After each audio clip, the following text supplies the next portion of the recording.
Welcome to Civics in a Year, the podcast that makes civic literacy fast, accessible, and surprisingly engaging.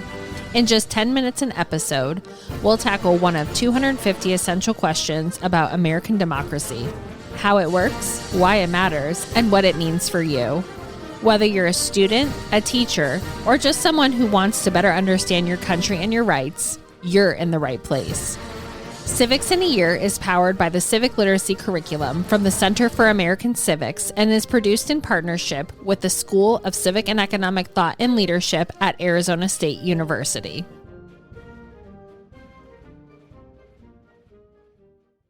Today's guest is Nelson Lund, Distinguished University Professor at George Mason University's Antonin Scalia Law School. Professor Lund is the author of Rousseau's Rejuvenation of Political Philosophy, A New Introduction, and has written extensively on constitutional law, including topics like federalism, separation of powers, and the Second Amendment. He earned his PhD in political science from Harvard and his law degree from the University of Chicago, where he served as executive editor of the Law Review. His career includes service in the U.S. Department of Justice, the White House Counsel's Office, and clerkships with Justice Sandra Day O'Connor and Judge Patrick Higginbotham. At George Mason, he teaches constitutional law and jurisprudence, and his scholarship continues to shape debates about the Constitution and American legal thought.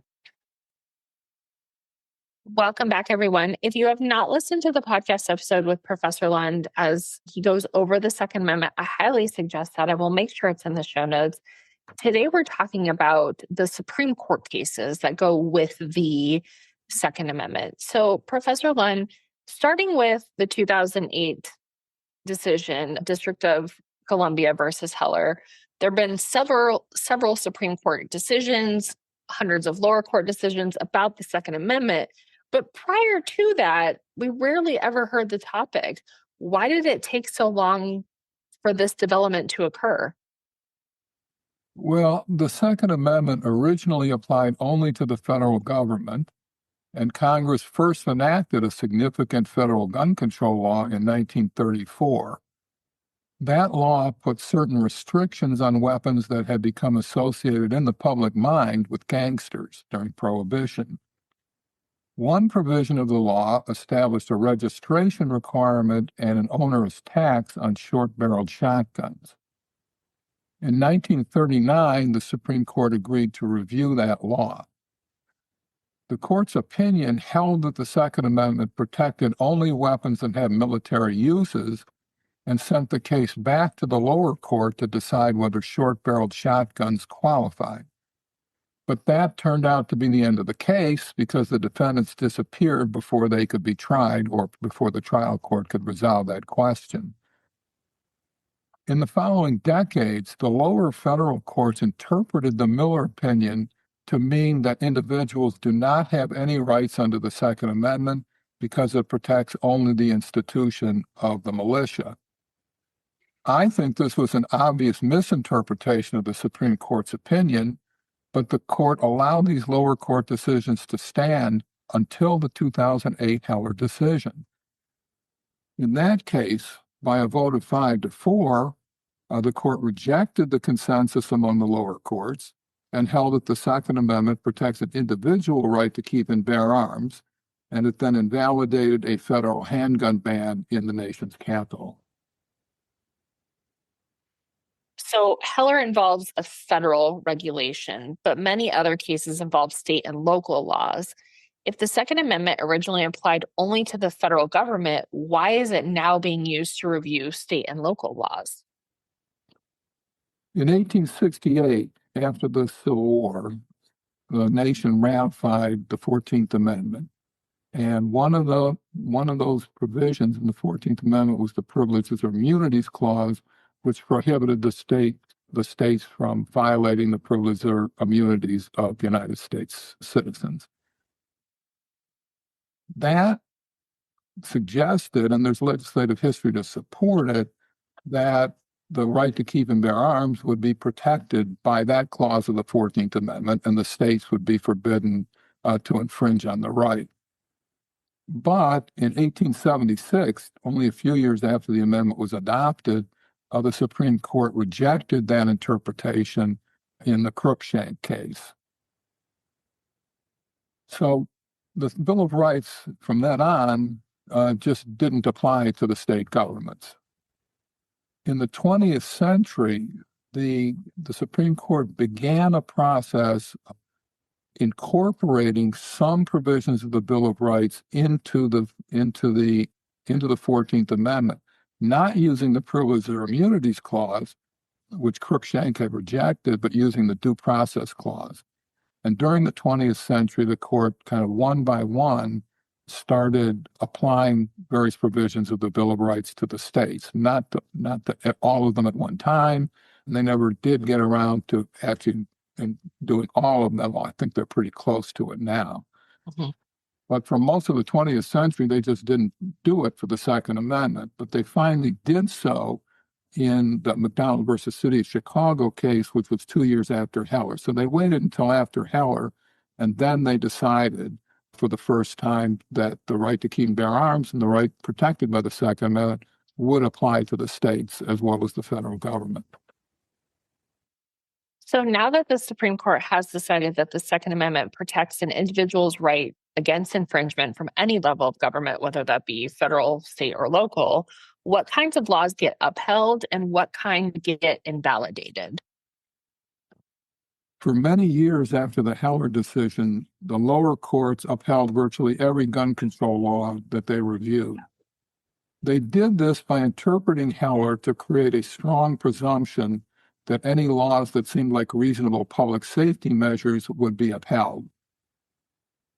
They also took advantage of some stray remarks in Heller. I call them stray remarks, but I would say they're non-binding remarks in Heller that endorsed a number of modern gun control laws that were not at issue in the Heller case itself. In 2022, the court repudiated the very deferential approach to the government's gun control regulations in the Bruin case. That case involved a New York statute that gave government bureaucrats almost unlimited discretion to deny anyone the right to carry a handgun for self-protection. By a vote of 6-3, the Supreme Court invalidated this law and held that any law infringing on the right to keep and bear arms is unconstitutional unless the government can affirmatively prove that the law is consistent with America's historical tradition of firearm regulation.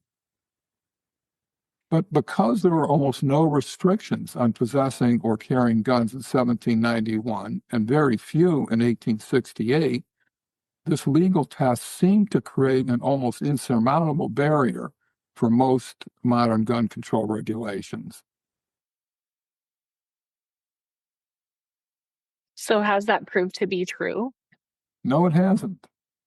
In the United States versus Rahimi in 2024, the Supreme Court upheld by a vote of 8-1 a federal statute that made it a crime to possess a firearm if a state court has found that you are a danger to what the statute calls your intimate partner and has ordered you not to threaten that partner. The majority opinion in the Rahimi case did not identify a single historical law that prevented anyone from possessing whatever weapons they wanted. Lots of laws punish the misuse of weapons, of course, but until the 20th century, even people convicted of violent crimes were free to possess firearms after they served their sentences. The court in Rahimi basically invented a non-existent historical tradition by pointing to two kinds of historical laws. One of them punished the misuse of weapons in ways that terrorized the public. The other allowed a court to require someone to post a bond if there was probable cause to think that he would disturb the peace.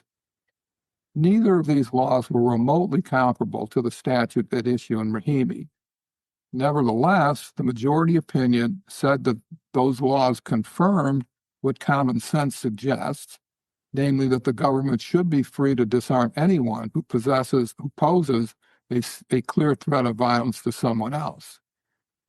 In effect, this case revives the approach taken by all the lower courts in the period between Heller and Bruin. That approach, which Bruin said was fundamentally wrong, allows courts to uphold any regulation that they think is a good idea based on the judge's common sense or policy preferences.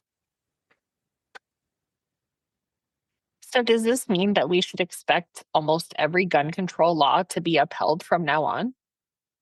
Not necessarily. Many judges today, especially those appointed by President Trump, are inclined to think that the robust protection of the right to keep and bear arms is fundamentally important. And they are more skeptical about the value of restricting the rights of law-abiding citizens than most judges have been in the past.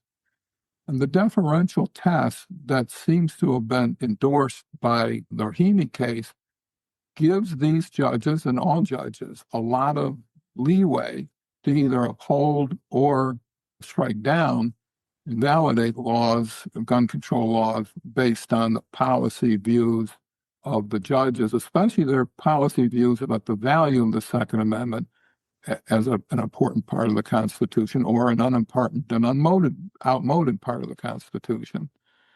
So we don't know where this jurisprudence is going to go with respect to the many particular issues that are raised by specific gun control statutes.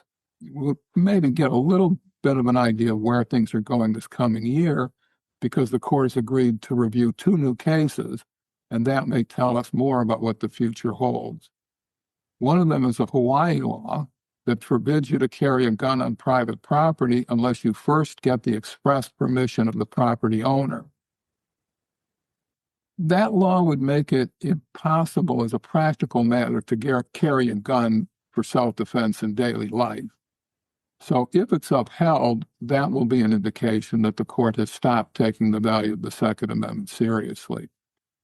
The other case involves a federal statute that forbids habitual users or unlawful users of illegal drugs to possess a firearm.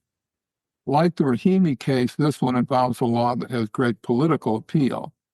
It will be interesting to see whether the court's legal reasoning is any better than what we saw in the Rahimi opinion. Those will be exciting to see how the Supreme Court looks at those. Professor Lund, thank you so much for taking a topic that is, again, very vast and really distilling it down for us, especially for classroom teachers who need to talk about this in class. We have a lot of case law to look at. So thank you so much. We really appreciate your expertise. No, thank you very much for having me. Thanks for joining us on another episode of Civics in a Year. If you enjoyed this episode, be sure to subscribe and share it with someone who cares about a constitutional republic as much as you do. For more episodes, resources, and updates, follow us on social media or visit us at civics.asu.edu. Make sure to check out the show notes for any relevant links. Special thanks to the United States Marine Band for their performance of the Stars and Stripes Forever. Let's keep building a stronger constitutional republic, one episode at a time.